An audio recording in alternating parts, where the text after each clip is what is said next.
Hey everyone, welcome back to the channel. So today I just wanted to touch base on this 70-inch on 4K LED TV. So I've had it now for about 3 years and I figured it was time to do a long-term review of the TV itself. So this is actually my second 70-inch on TV. I had one originally when I bought my house. I bought the 70-inch TV right away, and within a year, it just turned to this black screen.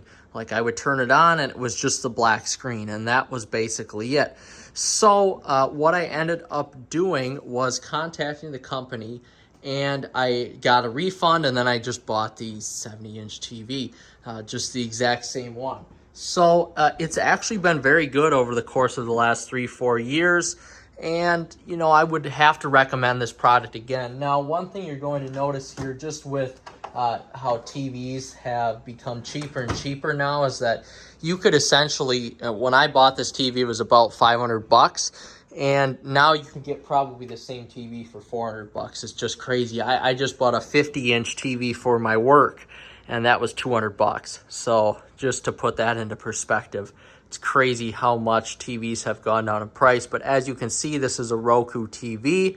It's 4K, and quite frankly, for being 70 inches and, you know, a few years old now, the picture quality is actually pretty good. So if we're looking at just the startup screen here, I have it on kind of the outer space settings, and you know, it's pretty nice. All the features on it are very good. Now, one thing I do have to say is that the overall sound quality here from this TV is god awful. It is terrible. So I ended up having to get a sound bar with a subwoofer and a few of these rear speakers as well. So that has really helped. Otherwise, these on TVs just have awful sound coming out of the back of the TV. But to mount the TV isn't that hard. Honestly, for being such a large TV, it really isn't that heavy.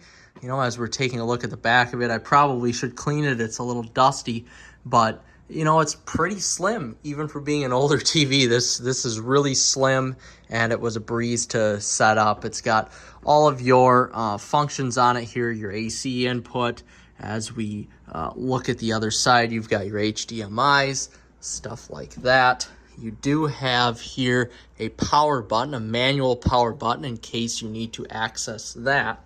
And as we turn around and look on the back side of the TV here, you do see that you have 3 HDMIs, a red, white, and other colored input there. As I'm showing my younger age, I barely remember, you know, PlayStation 2s having to plug into something like that. Now I don't even know what you would use that for. And you've got your plug-in for the actual sound bar. You've got a USB, and then you've also got a cable plug in there. So you've got the soundbar location there, and that's like a fiber optic cable basically. And then you've got the USB if you want to plug in any sort of pictures or anything like that. And then you've got a coax plug-in as well. So it's definitely got all the features. You've actually got a little headphone plug-in too, which is interesting. Got another plug-in at the far end if you wanted to plug some sort of a computer or something like that into it here as well. But overall here, plenty of features on the TV. It's been pretty reliable here. We'll start up a TV show, just a random show, and kind of show you the resolution of the TV. But one thing I've noticed here, this remote that comes with it, now this is an older remote than what you're going to see now, but over time, even with newer batteries in it, I found that the remote is slow to react, and then the TV can get slow as well to upload, and that could be due to my poor Wi-Fi, or it could be due just to the age of the TV. As you can see there's a little bit of a delay in loading some stuff. But you've got a search icon there, which Roku, I have to say, definitely has the best integrated TV experience. And we have a few Fire TVs as well, but I love Roku. That is definitely the best sort of integrated television experience out there, I think, and really provides a good, good experience for everybody. So we'll go into settings here. You've definitely got a ton of settings to work with here. You can connect to your Wi-Fi. You've got different remotes, speakers. I don't connect any of my speakers directly to the TV. I just use that little fiber optic cable, and then that is what connects to the soundbar, and the soundbar, of course, connects to everything else. Otherwise, it's really just too much of a hassle, and to tell you the honest truth, that provides the clearest quality of audio that I have found as well. And of course, you can change your themes. I like space theme. I will change it from time to time, but I like space theme. You can change your wallpaper, your screensaver, your sounds, stuff like that, which is pretty cool as well. And you can have seasonal wallpapers, sponsored wallpapers, wallpaper animations, blah, blah, blah, blah, blah. It's kind of, you just go on and on. You got some accessibility. You got some TV picture settings. I have it on darker. You can change it to bright as well. Change it to normal, dark, darker. I like it darker just for a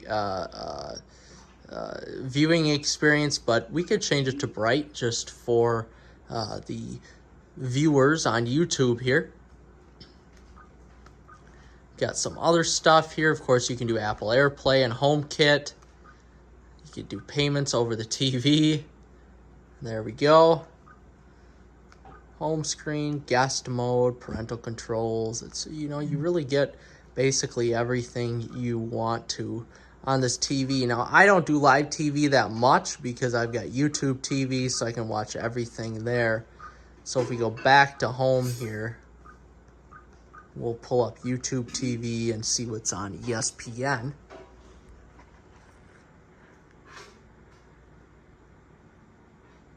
It's still pretty responsive for the time, but as you can hear, it does take a little bit to load up, but the sound is really immersive with this sound bar.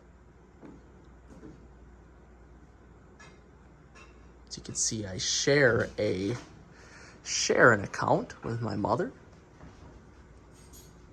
Now we'll start to see the shortcomings of the TV. So when I bought the TV, this was extremely fast, but now as it has aged, it has slowed down a little bit here for sure when you're trying to scroll through.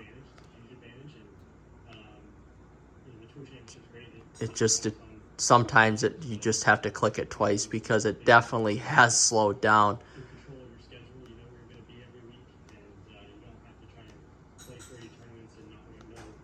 There we go. See what's on the TV here.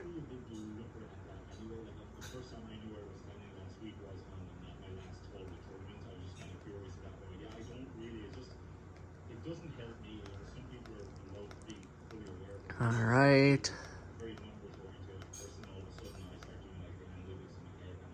So we'll go to ESPN Live here and just see, or NFL Live, and just see how everything is. And of course, JJ McCarthy will have knee surgery for torn meniscus.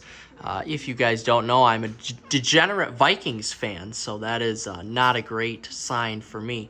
But even just looking at it from this angle here, you could see really how clear everything is on the TV, and really even when you're watching football and sports, the refresh rate is good and it's decent. So now as we get closer here, you can actually see just how, the closer you get, the more you realize that the pixels aren't that great and the definition really isn't that great on this TV.